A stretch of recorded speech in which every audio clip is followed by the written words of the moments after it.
नमस्ते दोस्तों, story time में आप सभी का स्वागत है। और आज हम सब जो आगे की कहानी सुनेंगे वो सम्मान पे ही है। हमें उम्मीद है कि आप सब देख भी चुके होंगे।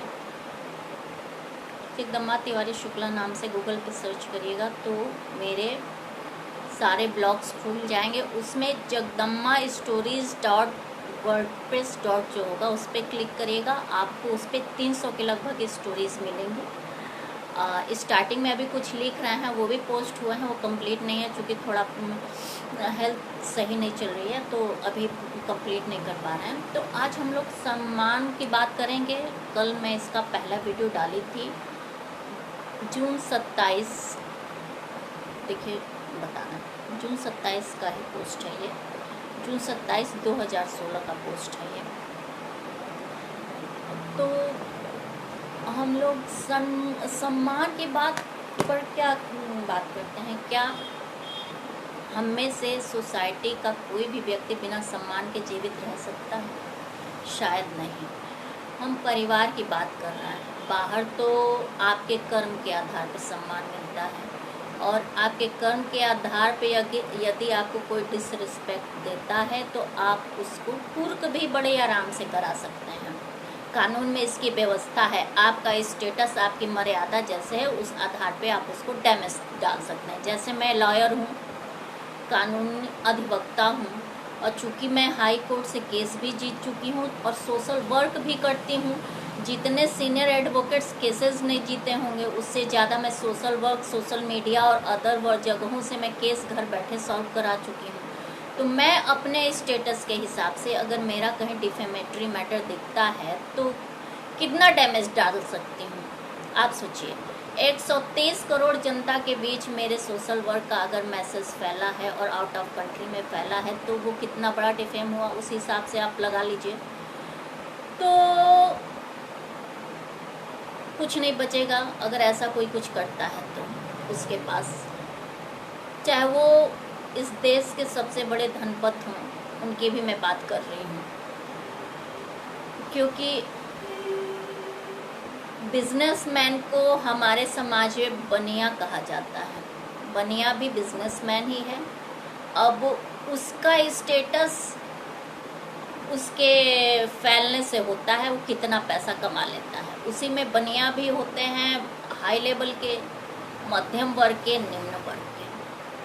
तो हमारे यहाँ बिजनेसमैन को यही हिंदी शाब्दिक अर्थ यही होता है। तो वो अगर एक लॉयर का डिफेम करें या फिर सोशल वर्कर का डिफेम करें तो उनका भी यही हश्र होता है।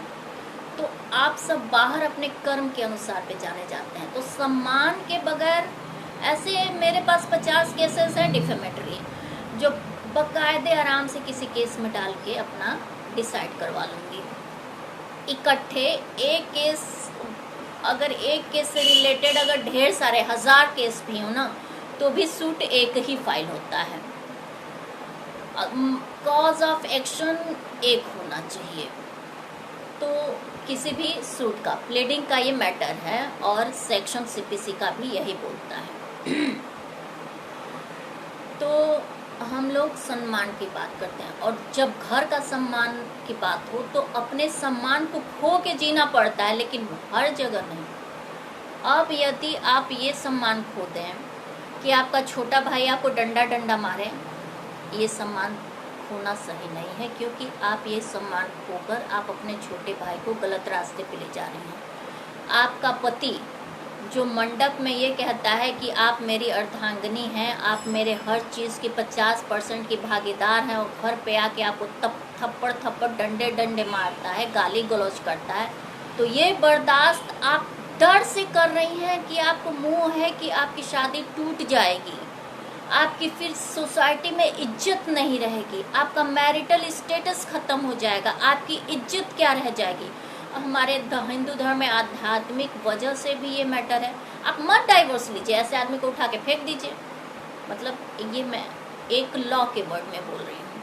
आप रोज टॉर्चर हो रही हैं, फिर अपने बच्चों के सामने मार सह रही हैं, इसकी क्या ज़रूरत है?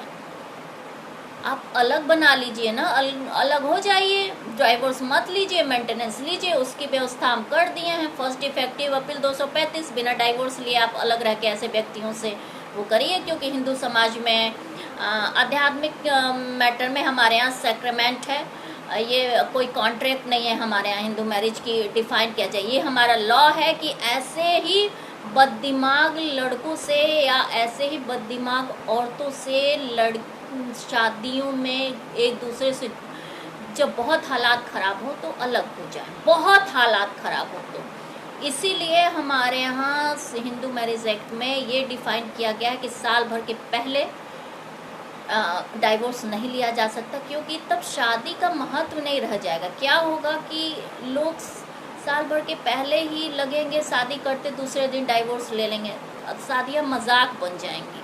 तो जो समझदार लॉयर्स या जजेस हैं, जो वाकई पढ़े हुए हैं और जो संस्कृति सभ्यता हिंदू मैरिज एक्ट को सैक्रेमेंट को समझते हैं, तो वो ऐसा ही करेंगे।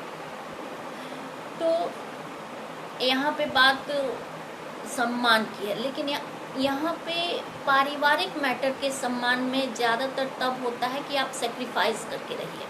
अधिकार मांगने से तो मिलता नहीं है, लेकिन अत्याचार मत सहिए, क्योंकि अत्याचार सहना ही सबसे बड़ा पाप है और आपके अंदर ईश्वर का वास होता है।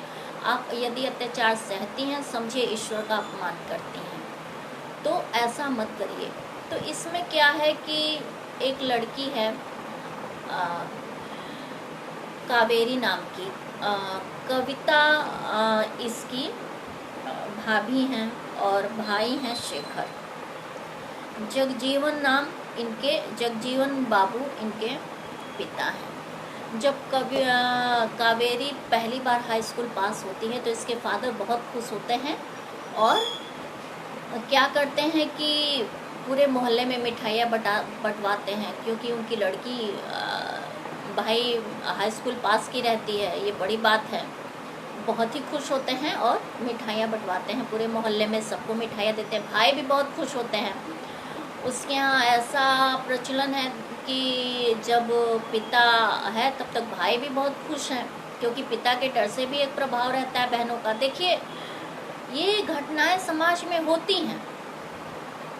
हमने ये कहानी जब हम कहानी ये लिखे तो एक लड़की की सोच पे ही हम इसको फिर रिसर्च किए समाज को। हम जब पढ़ रहे थे, आप लोग को पहले वाला वीडियो देखिएगा, उसमें बताई हूँ, बार बार रिपीटेशन से बस टाइम होता है, बढ़ता है। तो मैं देखी कि ऐसा वाकई है।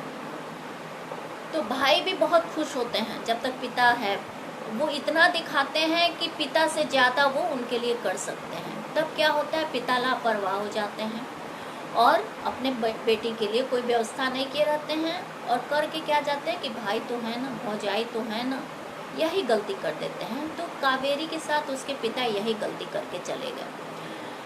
समय बदला, टाइम बदला, सब कुछ हुआ। कावेरी के फादर जगजीवन राम का हार्ट अटैक आया और उनका देहांत हो गया, समय के पहले देहांत हो गया। कुछ टाइम बीता। अब क्या हुआ कि कावेरी की हालत घर में बहुत बुरी हो गई। भाभियों को मालिकाना हक मिल गया, क्योंकि औरतों की केमिस्ट्री बहुत गड़बड़ होती है। अक्सर सोसाइटी में औरतों की ही केमिस्ट्री सबसे ज़्यादा गड़बड़ होती है। आज के टाइम में तो फिर भी ठीक है, पर पहले के टाइम में बहुत गड़बड़ थी। मैं खुद सर्च की इसको, गांव से लेके शहर तक मेरा हाथ है। सोशल मीडिया पे, फेसबुक पे तो ज़्यादातर गांव के काम हमारे यहाँ गांव के भी प्रधान वगैरह हैं। होली का एक वीडियो था, उस पर कमेंट भी किए, तो सोशल मीडिया से ही मेरे हैंडल हो जाते हैं, हमें किसी से बात करने की ज़रूरत नहीं पड़ती है। लेकिन एक बात बता रहे हैं, तो आप सोचिए कि अब भाभियाँ आ गई, दूसरे घर की हैं, उनको दिक्कत हो गई ओरिजिन ऑफ मैटर से घर के। तो अब क्या था कि वो कावेरी को एक फ्री हैंडेड सर्वेंट समझने लगे। कावेरी की हालत बहुत बुरा हो गया और इस तरह कावेरी की पढ़ाई लिखाई सब छूट छाट गई पिता के मरते ही, और वो घर का काम वाम करने लगी, सारा सारा घर का काम निपटाती, अपने भाभीयों को सुख सुविधा देने लगी। अब ऐसे करते करते टाइम बीतता गया। एक दिन कविता और शेखर के शादी का सालगिरह भी आया। जब कविता और शेखर की शादी का सालगिरह आया तो कावेरी घर का सारा काम वाम करती है, खाना वाना बनाती है, सब कुछ करती है, मेहमानों को देती भी है, सब कुछ सर्व वर्व करती है। उसका बस एक यही काम रह जाता है अब कि जब सभी खा लें तो जो बचा खुचा हो तभी वो खाए, नहीं तो पानी पी के सो जाए। अब उसकी घर में हालत इतनी ही बस रह जाती है।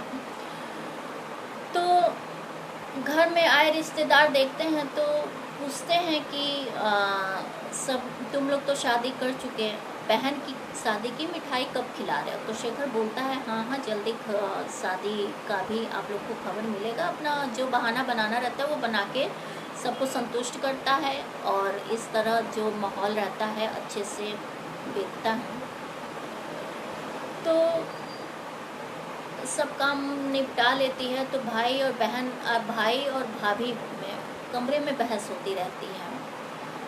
भाभी किसी बात पे तेज तेज लड़ने लगती हैं और कहती हैं कि बौरा गए हो क्या, अपने हस्बैंड से बौरा गए हो क्या कि बहन के लिए पैसा खर्चा करने जा रहे हो?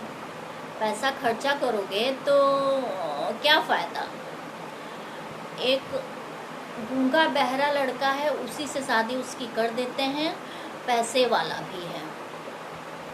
तो कावेरी ये बात जाते वक्त सुन लेती है तो बहुत खुन्नस आता है उसको, और तब कावेरी बोलती है कि आप अपनी बेटी की शादी क्यों नहीं उस गूंगे बहरे से करवा दे रही हैं? हमारे जब बाऊजी थे तब तो तुम लोग बहुत ज़्यादा ऐसा दिखाया कि उनसे ज़्यादा करोगे, तब उनके तलवे चाटते थे और हमारे लिए कितना दुलार दिखाते थे। जब वो चले गए तो तुम लोग ऐसे ऐसे मेरे बारे में सोच रहे हो। और ऐसा कह के वो कस कस के रोने लगती है कावेरी, और उसका विश्वास जब इस तरह की बात सुनती है तो उसका विश्वास उठ जाता है अपने भाई और भाभी पर। वो कहती है कि तुम लोग मेरे शादी के बारे में ऐसा सोच रहे हो तो मेरे आगे के जीवन के बारे में कैसा सोचे होगे, और मेरे ही पैसे पे खा रहे हो, पी रहे हो, अब मेरे साथ ही ऐसा बुरा व्यवहार कर रहे हो। इसलिए अब हम तुम लोगों के साथ नहीं रहेंगे और हम अपनी बुआ के पास चले जाएंगे और वहीं अपना एडमिशन लेंगे और वहीं अपना पढ़ेंगे लिखेंगे, जो कुछ करेंगे। इस तरह वो भाई और भाभी के मुंह से उस दिन मुक्त होती है और काफ़ी मन में दुख लिए हुए अपने रिश्तों के प्रति काफ़ी मन में तनाव पाले हुए घर से अपना सामान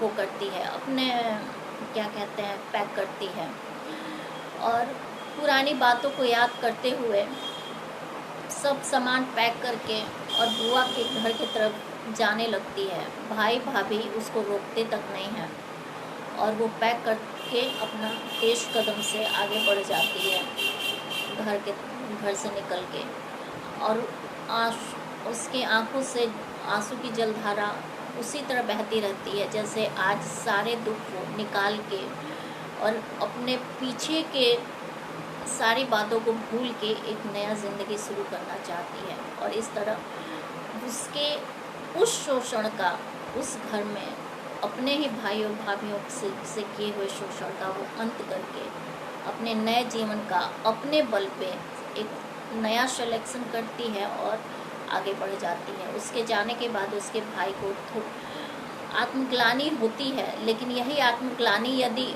समय पे हो जाती तो शायद ऐसा नहीं होता, क्योंकि बहन का रिश्ता अपनी जगह होता है, पत्नी का रिश्ता अपनी जगह होता है। जब ये दोनों पे एक हावी हो जाते हैं तो रिश्ते खतरनाक हो जाते हैं और निभाना बहुत मुश्किल हो जाता है।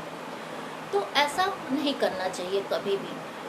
कावेरी को ऐसे शोषण करने वाले रिश्तेदारों से मुक्ति मिल गई। वो गई, अपना एडमिशन ली और अपना जीवन का शुरुआत की।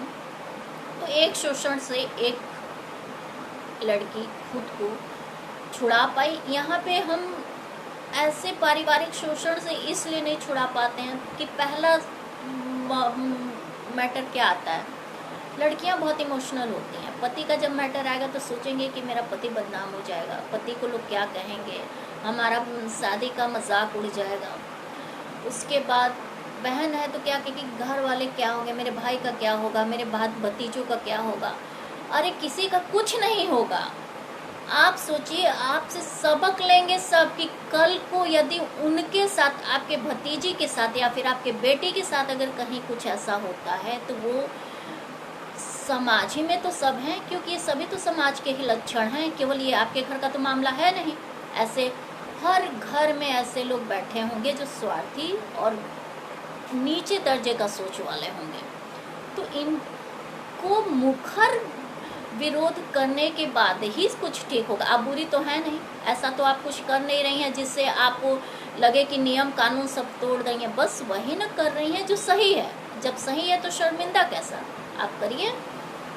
तो फिर इसके साथ ही कावेरी की ये सम्मान की, अपने सम्मान के रक्षा की कहानी खत्म हो जाती है। वो अपने आत्मसम्मान को बचा के, अपने डिग्निटी को बचा के, जो उसके ही घर में उसके ही लोग र्यून कर दिए रहते हैं, डिस्ट्रॉय कर दिए रहते हैं, उसको बचा के एक नई शुरुआत अपने बुआ के घर जाती है और करती है। और इस तरह इस कहानी का अंत हो जाता है। ये कहानी यदि आपको पसंद आए तो लाइक करिएगा, शेयर करिएगा, सब्सक्राइब करिएगा। धन्यवाद।